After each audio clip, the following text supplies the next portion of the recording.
வடக்கிலே ஒரு சர்வதேச கிரிக்கெட் மைதானம். இது ஜனாதிபதி அனுர்குமார் திசாநாயக்க தேர்தலுக்கு முதல் வழங்கிய வாக்குறுதி.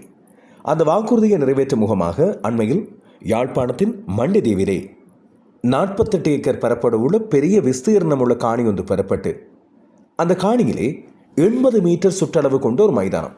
இந்த மைதானத்துக்குள்ளே 10 ஆடுகளங்கள், இது மட்டுமல்லாமல் பயிற்சி மைதானம், இன்னும் பல்வேறு வசதிகளை கொண்டு ஒரு முழுமையான விளையாட்டு தொகுதி ஒன்று உருவாக்கப்படும் என்று சொல்லி அடிக்கல் நாட்டப்பட்டது ஜனாதிபதி அனுர்குமார் திசாநாயக்கவினால். ஆனால் அண்மையில் பெய்த பெருமழை அந்த பகுதியை ஒரு பெரும் வெள்ளக்காடாக ஆக்கியிருக்க பல பேரும் இந்த மைதானம் சாத்தியமில்லை என்று சொல்லி எதிர்வு கூற ஆரம்பித்து விட்டார்கள். இது குறித்து பலத்த விமர்சனங்களும் உருவாகியிருந்தன. சுற்றுச்சூழலுக்கு பாதிப்பை தரக்கூடிய விதமாக கிரிக்கெட் மைதானம் அமைக்க பொருத்தமில்லாத ஒரு இடம் ஒன்று தேர்ந்தெடுக்கப்பட்டிருக்கிறது ஸ்ரீலங்கா கிரிக்கெட்டினால். இது அரசாங்கம் மக்களை ஏமாற்றுகின்ற ஒரு வேலையாக அமைந்திருக்கிறது. இங்கே மைதானம் உருவாக்கப்படக்கூடிய சாத்திய கூறுகள் இல்லை என்றெல்லாம் பல்வேறான விமர்சனங்கள் எழுந்திருக்க ஸ்ரீலங்கா கிரிக்கெட் நேற்றைய தினம் 29ஆம் தேதி இது குறித்த அறிவிப்பு ஒன்றை கொண்டு வந்தது. மீண்டும் மைதான அமைப்பு பணிகள் ஆரம்பித்திருக்கின்றன. இந்த மைதானம் நிச்சயமாக அங்கே உருவாக்கப்படும் என்று சொல்லி குறிப்பிட்டிருந்தது. சரி, யாழ்ப்பாணத்துக்கு போயிருந்த நான் இன்னும் ஒரு சில கிலோமீட்டர்கள் தொலைவிலே இருக்கின்ற இந்த மண்டிதீவில் உருவாக்கப்பட இருக்கின்ற கிரிக்கெட் மைதானத்தை சென்று பார்க்கலாம். அங்கே எவ்வாறான கட்டுமான பணிகள் இப்போதைக்கு இடம்பெற்று வருகின்றன என்று பார்க்கலாம் என்று புறப்பட்டேன்.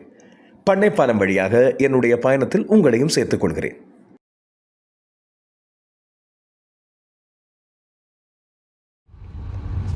இது பண்ணைப்பாலம் வழியாக மண்டிதீவுக்கு போகின்ற பாதை.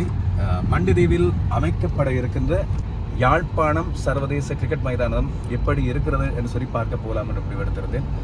இப்போதைக்கு ஜனாதிபதி அனுர்குமார் திசாநாயக்கவினால் அடிக்கல் நாட்டப்பட்டு அந்த மைதானத்தில் ஆரம்ப கட்ட வேலைகள் ஆரம்பிக்கப்படுவதாக சொல்லப்பட்டிருந்தது.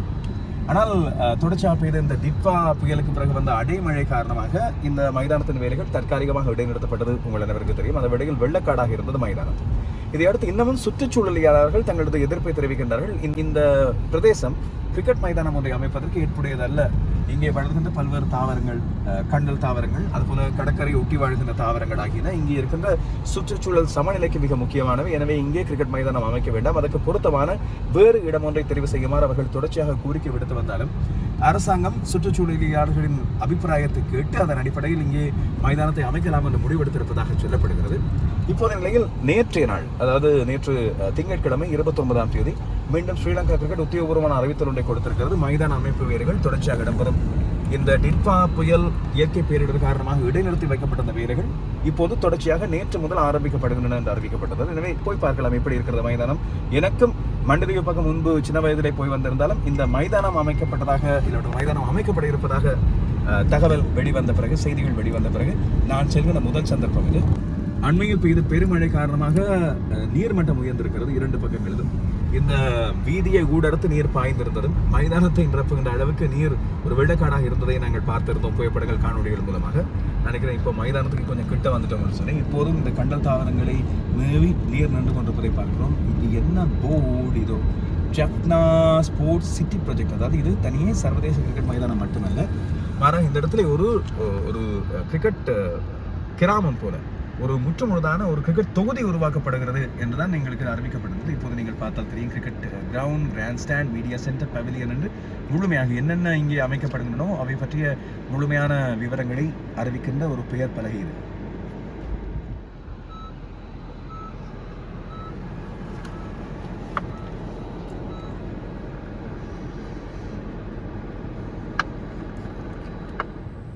இந்த யாழ்ப்பாணம் சர்வதேச கிரிக்கெட் மைதானத்தில் இத்தனை விஷயங்கள் அந்த விளையாட்டு தொகுதியில் உள்ளடங்க போகின்றன என்று சொல்லி golf course, boat resort, theme park, housing scheme என்று பல விடயங்கள் இதில் உள்ளடக்கப்பட இருப்பதாக சொல்லப்படுகிறது. ஒரு குட்டி நகரமே இங்கே உருவாக போகிறது. அதுக்கு தான் இப்போது திட்டமிடப்பட்டிருப்பதாக தெரிகிறது. முக்கியமானது கிரிக்கெட் மைதானம், கிராண்ட் ஸ்டாண்ட், அதுபோல் பவிலியன், ஊடகவியலாளர் அரங்கம் மற்றும் ப்ராக்டிஸ் மைதானம், ஒரு பயிற்சி மைதானம் உருவாக்கப்பட போகிறது. அதற்கு செல்கின்ற பாதை தான் இது. இப்போ இந்த ஆலயம் இருக்கிறது. இந்த ஆலயத்துக்கு பிறகு ஒரு 500 மீட்டர் தொலைவிலிருந்து முழுமையாக அந்த பகுதிகள் சுவீகரிக்கப்பட இருப்பதாக சொல்லப்படுகிறது அரசாங்கத்தினால். அதற்கு பிறகு இந்த விளையாட்டு தொகுதிக்கான கட்டமைப்பும் ஒரு விளையாட்டு நகரம் ஒன்றை உருவாக்க அந்த முயற்சிகளும் மேற்கொள்ளப்படும். அதற்கான ஆரம்ப கட்டத்தில் தான் இப்போது இந்த மைதானம்.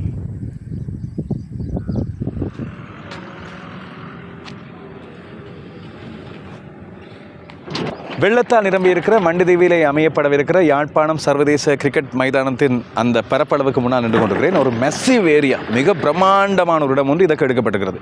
இப்போது இந்த இயந்திரம் மூலமாக கல் பறிக்கும் பணிகள் இங்கே இடம்பெற்றுக் கொண்டிருக்கின்றன. அதுபோல் தொலைதூரத்தில் பார்த்தால் நிறைய கிரேன் இயந்திரங்கள் மண், கல் ஆகியவற்றை கொண்டு வந்து இங்கே பறிக்கிற பணிகள் நடந்து கொண்டிருப்பதை பார்க்கிறோம்.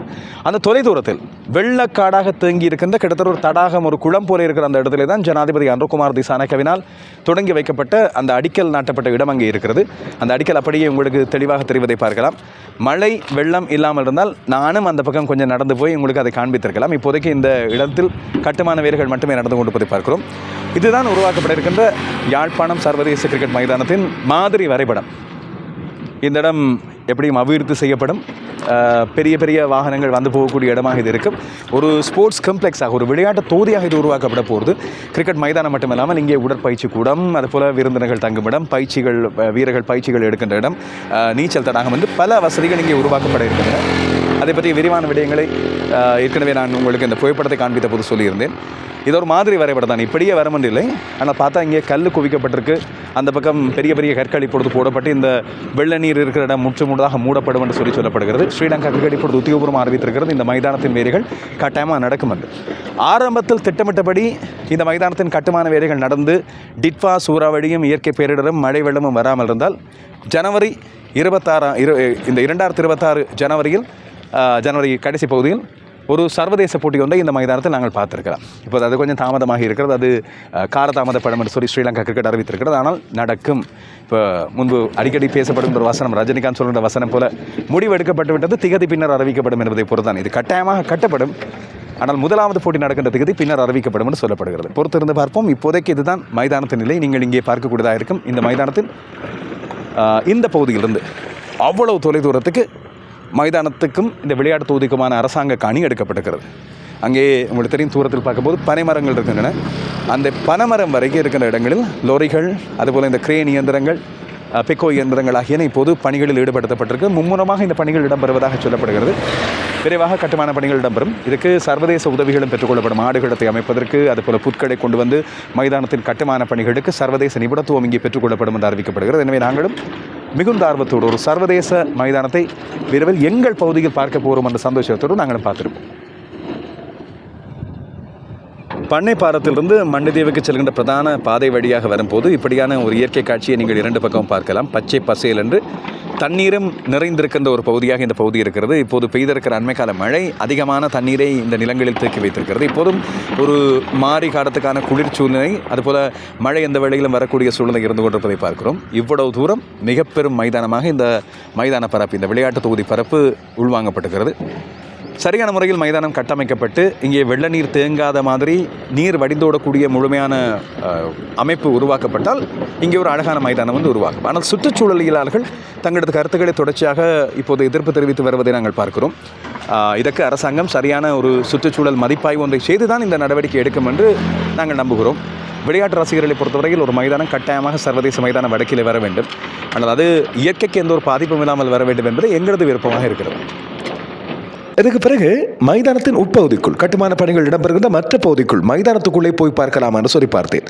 அதுக்கு செல்வதாக இருந்தால் அங்கே இருக்கின்ற கடற்படை தலைமையாக இருக்கிற அந்த பகுதி வழியாக செல்ல வேண்டும். மைதானத்தின் மற்ற முனை போய் பார்க்கலாமா என்று சொல்லி ஒரு தடவை பார்க்க போகிறோம்.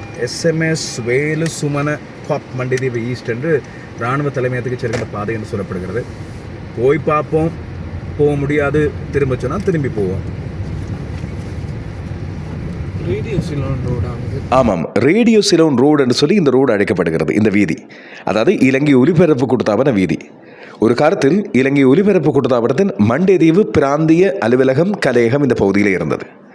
அந்த வேளையில் அம்மா இலங்கை ஒலிபரப்பு கூட்டத்தாபனத்தில் பணியாற்றி கொண்டிருந்தார். அப்போது ஒரு சின்ன பையனாக ஒரு 4-5 வயதில் நான் இந்த பகுதிக்கு வந்திருக்கிறேன். மிக நீண்ட காலத்துக்கு பிறகு மீண்டும் இந்த பகுதிக்கு வருவது, ஆனால் இலங்கை ஒலிபரப்பு கூட்டத்தாபனம் இல்லாத இன்னமும் ரேடியோ சிலோன் வீதி என்று அழைக்கப்படுகின்ற அந்த வீதியை பார்ப்பது ஒரு புது அனுபவமாக தான் இருந்தது. அந்த இலங்கை ஒலிபரப்பு கூட்டத்தாபனத்தின் கலையகம், அதுபோல் டவர் என்று சொல்லப்படுகிற ஒலிபரப்பு கோபுரம் மற்றும் முன்பு அந்த கட்டடங்கள் இருந்த அந்த இடத்திலே தான் இப்போது அவை உடைக்கப்பட்டு மைதானத்துக்காக மிக பெருமளவிடம் இங்கே எடுக்கப்பட்டிருப்பதாக தெரிகிறது. இந்த பகுதி வழியாக தான் மற்ற கனரக இயந்திரங்கள் வந்திருக்க வேண்டும் என்று நான் நினைக்கிறேன். அந்த பகுதியை ஒரு தடவை சுற்றி பார்க்கிறோம். இவ்வளவு பெரிய விஸ்தீர்ணமான பரப்பிலே தான் இந்த மைதானம் உருவாக்கப்பட்டு கொண்டிருக்கிறது. அதற்கான ஆரம்ப கட்ட பணிகள் இப்பொழுது நடந்து கொண்டிருப்பதை பார்ப்போம். இந்த பக்கம் பெரிய அளவில் இப்போ வெள்ள நீர் இல்லை. ஒன்று மூடி கட்டியிருக்கிறார்கள், இல்லாவிட்டால் இப்பொழுது மண் போட்டு நிரவி இருக்கிறார்கள் போல தெரியுது. அதுபோல் அடித்தளம் ஒன்று உருவாக்கப்பட்டு ஒரு பிளாட்ஃபார்ம் ஒன்று உருவாக்கப்பட்டு அங்கே அடுத்த கட்ட வேலைகள் நடந்து கொண்டிருப்பதை பார்க்கக்கூடியதாக இருக்குது. உங்களுக்கு அக்களத்திலிருந்து இப்பொழுது மண்டே தீவு சர்வதேச கிரிக்கெட் மைதானம் பற்றிய முழுமையான தகவல்களை தருவதில் நான் மகிழ்ச்சி அடைகிறேன். இங்கே தான் வந்து வாகனங்கள் நிறுத்துகிற இடம். ஒரு காலத்தில் மீடியா பாக்ஸ் இங்கே வரப்போதோ, வெஹிக்கிள் பார்க் இங்கே வரப்போதோ தெரியலை.